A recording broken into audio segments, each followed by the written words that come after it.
Lucas pressa son visage contre la vitre froide du centre communautaire, observant les autres enfants jouer au football dans la cour.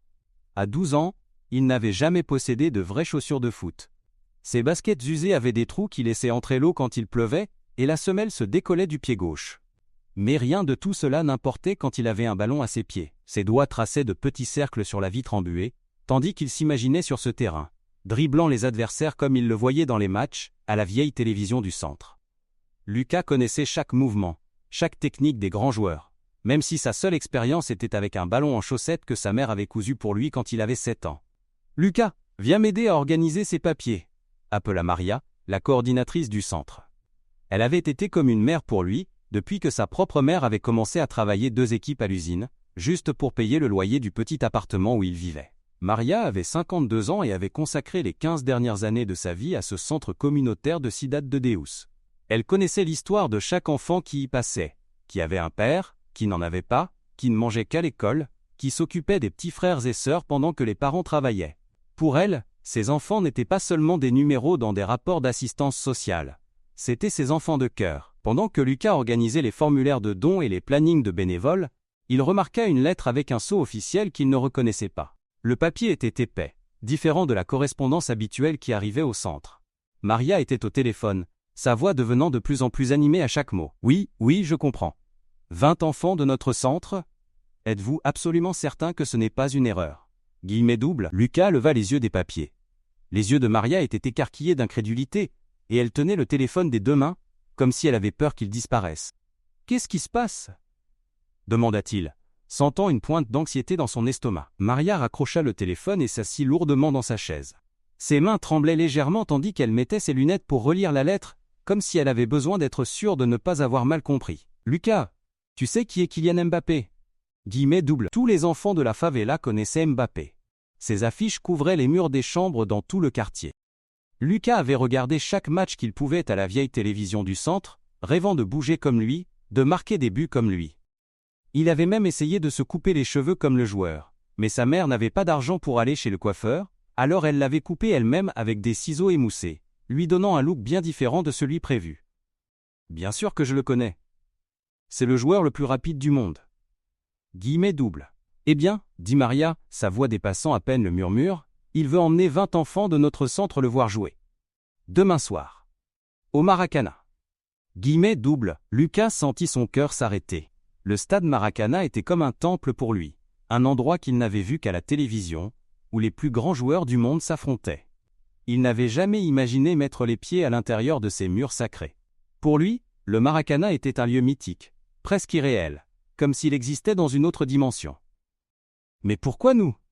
demanda Lucas, sa voix sortant plus forte qu'il ne l'avait prévu. « Pourquoi quelqu'un comme lui se soucierait-il d'enfants comme nous ?» Guillemets doubles. Maria lui montra la lettre. Le papier portait le logo officiel du Real Madrid et expliquait que Mbappé avait spécifiquement demandé à inviter des enfants de communautés défavorisées de Rio de Janeiro. Il ne voulait pas n'importe quels enfants.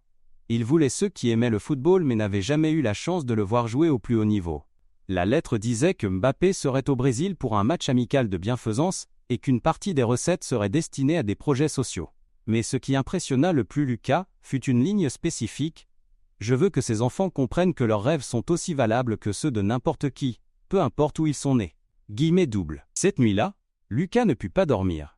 Il fixa le plafond de la petite chambre qu'il partageait avec sa mère, se demandant si tout cela était un rêve. Sa mère travaillait si dur, s'endormant parfois à la table de la cuisine après son 2e travail.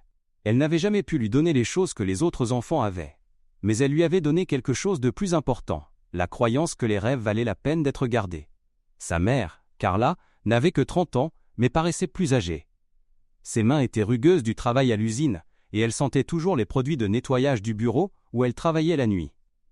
Mais quand elle rentrait à la maison et voyait Lucas étudier ou s'entraîner dans la cour avec son ballon en chaussettes, ses yeux s'illuminaient. « Mon fils sera quelqu'un dans la vie », disait-elle toujours, même les jours les plus difficiles. Le lendemain matin, 20 enfants se rassemblèrent au centre communautaire. Lucas en reconnaissait la plupart. Anna, qui jouait mieux que la moitié des garçons malgré ses 10 ans seulement. Roberto, dont le père était parti quand il avait 5 ans. Carmen, qui s'occupait de ses petits frères et sœurs pendant que sa grand-mère travaillait comme domestique. Anna était particulièrement spéciale pour Lucas. Elle était arrivée au centre il y a 2 ans. timide et regardant toujours par terre. Mais quand elle prenait le ballon, elle se transformait. Elle avait une précision dans les passes qui faisait s'arrêter les garçons plus âgés pour regarder. Ses parents étaient morts dans un accident, et elle vivait avec une tante qui pouvait à peine nourrir sa propre famille. Roberto était le clown du groupe, faisant toujours des blagues pour cacher la douleur d'avoir été abandonné par son père. Il avait un talent naturel pour faire rire les autres enfants, surtout les jours difficiles. Sa mère travaillait comme vendeuse ambulante, et parfois il l'aidait après l'école, portant de lourds sacs aux arrêts de bus. Carmen, à 13 ans, était la plus responsable de toutes. Elle s'occupait de 3 petits frères et sœurs, des jumeaux de 6 ans et un bébé de 2 ans, pendant que sa grand-mère travaillait. Malgré cela, elle trouvait toujours le temps de venir au centre et de jouer un peu. Ses yeux brillaient quand elle parlait de son rêve de devenir entraîneuse de football féminin. Tous étaient nerveux, portant leurs meilleurs vêtements, qui n'étaient pas grand-chose. Lucas portait sa seule chemise propre et un pantalon que sa mère avait réparé la nuit précédente, recousant soigneusement une déchirure au genou. Mais quand le bus arriva pour les emmener au stade, rien de tout cela n'importait plus. Le bus était luxueux, avec la climatisation et des sièges moelleux, très différents des bus bondés et bruyants qu'ils étaient habitués à prendre. Les enfants s'assirent en silence au début, intimidés par l'environnement, mais commencèrent bientôt à parler avec animation de ce qu'ils espéraient voir. Pendant le voyage, Maria leur en dit plus sur Mbappé. Saviez-vous qu'il a grandi à Bondy, une région pauvre de la banlieue parisienne? Sa famille vient d'Algérie et du Cameroun, et quand il était jeune, il n'avait pas toujours d'argent pour l'équipement sportif approprié. Double, Lucas absorbait chaque mot. Savoir que son idole avait affronté des difficultés similaires rendait tout plus réel, plus possible. Le Maracana était encore plus magnifique que Lucas ne l'avait imaginé. Avec une capacité de plus de 78 000 personnes, le stade se dressait comme une cathédrale du football. Le rugissement de la foule les frappa comme une vague quand ils marchèrent dans le tunnel. L'odeur de l'herbe, le bruit des tribunes, les couleurs vives des drapeaux, tout était accablant. Mais la vraie surprise vint quand ils arrivèrent à leur siège. Ils n'étaient pas dans les tribunes supérieures où Lucas s'attendait. Ils étaient dans la section VIP avec des vues parfaites du terrain. Lucas pouvait voir chaque détail de l'herbe parfaitement tondue, les lignes blanches nettes, les poteaux brillants. Un homme en costume s'approcha du groupe. « Enfant, Monsieur Mbappé a un message pour vous. » Double. Lucas sentit ses genoux faiblir. Mbappé apparut, marchant directement vers eux avec le plus grand sourire que Lucas ait jamais vu. Il n'était pas entouré de gardes du corps, ou n'agissait pas comme une célébrité distante. Il s'assit juste à côté de Lucas, si près que Lucas pouvait voir les détails de ses yeux et sentir qu'il voulait vraiment être là. « J'ai entendu dire que vous aimez tous le football », dit Mbappé en portugais qu'il avait pratiqué. Sa prononciation n'était pas parfaite, mais l'effort était évident et touchant. « Je veux que vous sachiez que j'ai grandi dans un endroit pas si différent du vôtre. Ma famille n'avait pas beaucoup d'argent non plus. » Double. Lucas le regardait avec admiration. Cette superstar mondiale, cet homme qui gagnait des millions, leur disait qu'il comprenait leur lutte. Mbappé parla des nuits où sa mère, Faiza, travaillait double équipe, et son père, Wilfried, faisait tout ce qu'il pouvait pour soutenir les rêves de football de son fils. « Mais savez-vous ce que j'ai appris ?» continua Mbappé, regardant chaque enfant dans les yeux. « La taille de votre rêve ne dépend pas de la taille de votre compte en banque. Certains des joueurs les plus talentueux que je connaisse viennent d'endroits exactement comme votre quartier. » Double. Anna leva timidement la main. « Monsieur Mbappé, avez-vous déjà pensé que vous n'y arriveriez pas ?» Double. Mbappé hocha sérieusement la tête. « Plusieurs fois. Il y avait des nuits où je me demandais si je me trompais. Il y avait des jours où d'autres joueurs avaient de meilleurs équipements, des entraîneurs privés, des opportunités que je n'avais pas. Mais chaque fois que je voulais abandonner, je me rappelais pourquoi j'avais commencé à jouer. Parce que j'aimais ça. Pas parce que je voulais être riche ou célèbre, mais parce que le football me faisait me sentir vivant. » Double. Il raconta sa première vraie chaussure de foot, qu'il avait reçue à 8 ans, et comment il avait dormi avec pendant une semaine entière. Il parla des fois où son père l'emmenait aux entraînements à vélo parce qu'il n'avait pas de voiture, et comment sa mère économisait de l'argent pour les inscriptions au tournoi.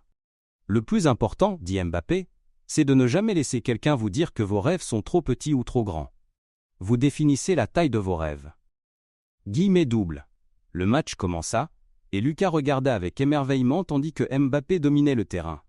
Sa vitesse était encore plus impressionnante en direct, il semblait flotter sur l'herbe.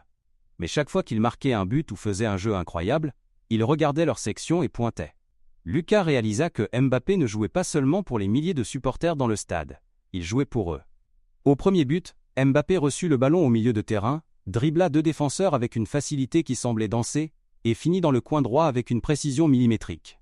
Le stade explosa, mais Mbappé regarda directement les enfants et fit un cœur avec ses mains. À la mi-temps, Mbappé fit quelque chose qui surprit tout le monde.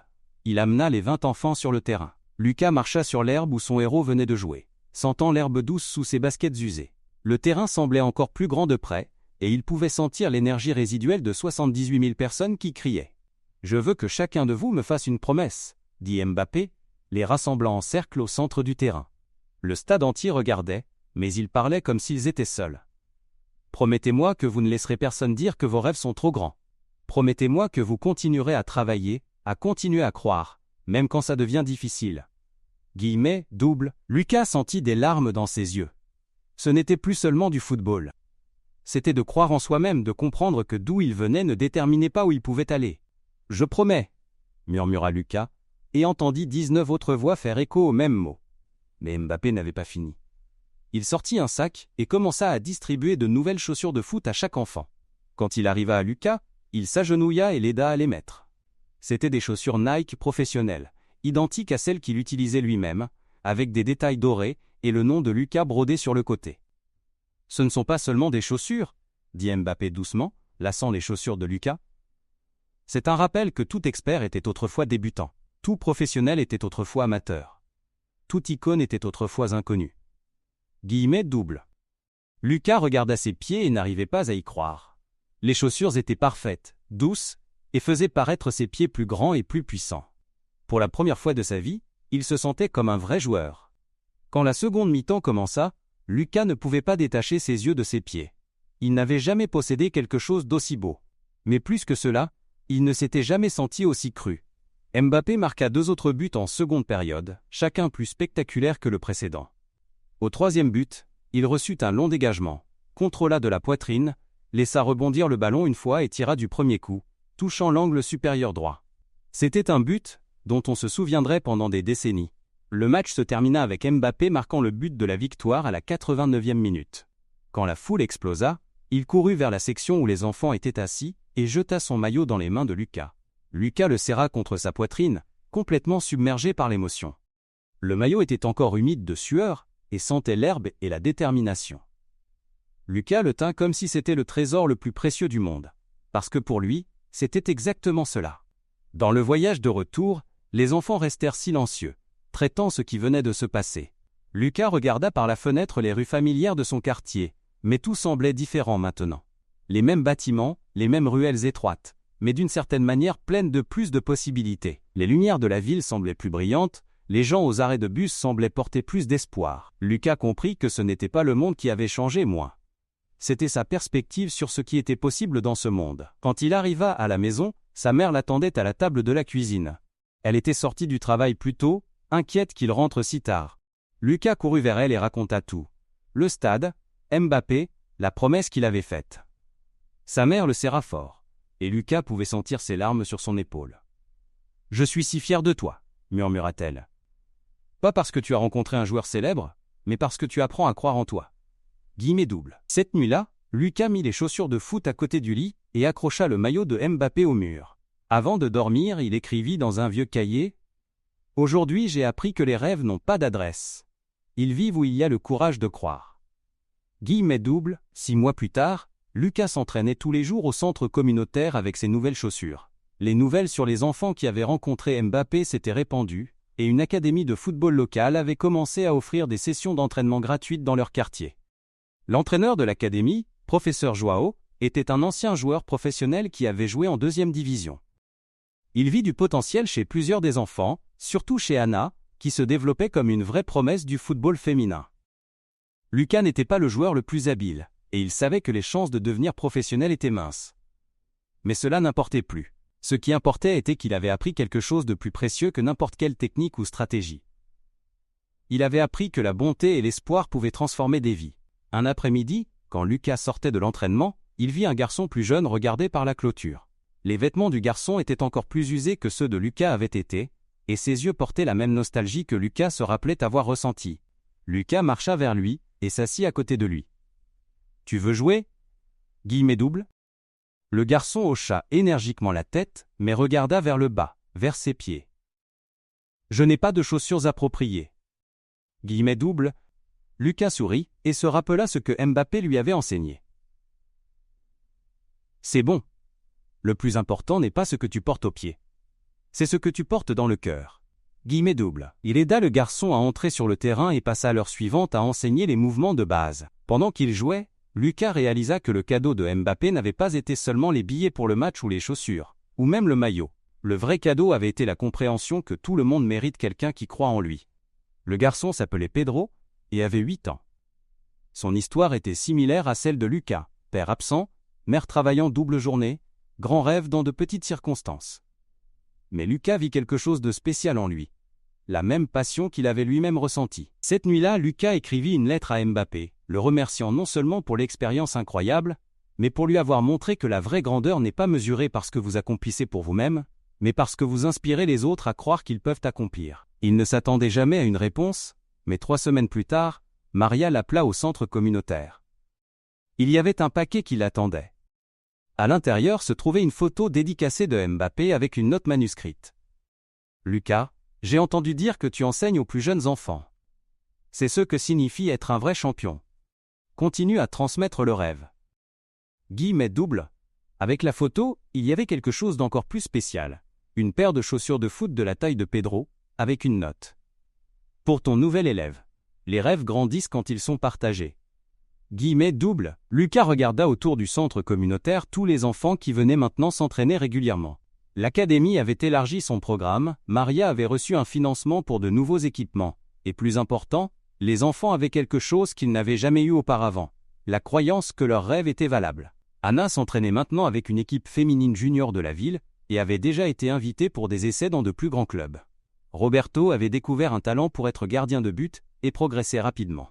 Carmen avait décidé qu'elle voulait étudier l'éducation physique et devenir entraîneuse, inspirée par l'exemple de dévouement de Maria. Pedro devint l'élève spécial de Lucas. Le garçon avait des pieds magiques et une compréhension intuitive du jeu, qui impressionnait même le professeur Joao. Mais plus important que son talent était son attitude. Il aidait toujours les enfants encore plus jeunes, exactement comme Lucas avait fait avec lui. 1 an après la rencontre avec Mbappé, le centre communautaire organisa un tournoi. Des équipes de toute la région vinrent participer, y compris certaines des zones plus privilégiées de la ville. Les enfants du centre, portant leurs uniformes simples mais avec fierté, rivalisaient d'égal à égal. Lucas, maintenant âgé de 13 ans et grandissant toujours dans son leadership, était le capitaine de son équipe. Pendant la finale, avec le score à égalité et seulement 5 minutes restantes, il se rappela les mots de Mbappé. La taille de votre rêve ne dépend pas de la taille de votre compte en banque. Guillemets double. Il fit une passe parfaite à Anna, qui marqua le but de la victoire. Mais pendant que l'équipe célébrait, Lucas regarda les tribunes et vit quelque chose d'encore plus beau que la victoire. Des dizaines d'enfants de la communauté regardant, leurs yeux brillants avec le même espoir qu'il avait ressenti cette nuit au Maracana. Après le match, un journaliste local s'approcha de Lucas pour une interview. « Comment vous sentez-vous d'être champion ?» Guillemets double. Lucas réfléchit un moment, regardant Pedro, qui pratiquait des dribbles avec son nouveau ballon, et tous les autres enfants qui croyaient maintenant que leur rêve était possible. « Être champion n'est pas de gagner des trophées, » dit Lucas, ses mots portant une sagesse au-delà de ses années. C'est d'aider les autres à découvrir qu'ils peuvent aussi être champions. Guillemets double. Cette nuit-là, pendant que Lucas rangeait son trophée, le premier de beaucoup que l'équipe gagnerait, il pensa au voyage qui avait commencé avec son visage pressé contre une vitre froide. Le garçon qui avait autrefois pressé son visage contre la fenêtre, rêvant d'impossibilités, tenait maintenant la clé pour faire paraître ces impossibilités possibles pour les autres. La transformation n'avait pas été seulement la sienne. Maria était devenue une figure reconnue dans le domaine du développement social, recevant des invitations pour parler dans des conférences sur le pouvoir du sport dans la transformation communautaire. Le centre s'était élargi, offrant maintenant des cours de soutien scolaire, des cours professionnalisants et un soutien psychologique. La mère de Lucas, Carla, avait obtenu un meilleur travail comme assistante administrative dans une entreprise qui valorisait son dévouement et son honnêteté. Elle n'avait plus besoin de travailler 2 équipes, et cela signifiait plus de temps à la maison, plus de temps pour voir son fils grandir et se développer. Mais peut-être la transformation la plus belle de toutes était dans la communauté elle-même. Les enfants marchaient maintenant avec plus de confiance, parlaient avec plus d'espoir de l'avenir, et plus important, prenaient soin les uns des autres. L'exemple de Mbappé avait créé une chaîne de bonté qui se répandait à travers chaque famille, chaque rue, chaque rêve partagé. Et la nuit où il devint champion, Lucas écrivit dans son journal: « J'ai appris que la plus belle chose de cette nuit au Maracana n'était pas le football ou la rencontre avec une célébrité. C'était la découverte que l'espoir, une fois partagé, se multiplie à l'infini. » Guillemets double. Il ferma le cahier et regarda par la fenêtre de la chambre la rue, où Pedro et d'autres enfants jouaient encore sous la lumière du réverbère, leur rire résonnant dans la nuit. Lucas sourit, sachant qu'il avait trouvé quelque chose de mieux que la célébrité ou la fortune. Il avait trouvé son but. Et quelque part dans le monde, Kylian Mbappé recevait des mises à jour régulières sur les progrès des enfants de ce centre à Rio. Chaque photo, chaque vidéo des entraînements, chaque accomplissement petit ou grand, renforçait sa croyance que le vrai pouvoir du sport n'était pas dans les stades bondés ou les contrats millionnaires, mais dans les yeux brillants d'un enfant qui découvrait que ses rêves étaient valables. L'histoire avait commencé avec 20 enfants regardant un match. Elle était devenue un réseau de centaines d'enfants croyant en eux-mêmes. Et ce n'était que le début.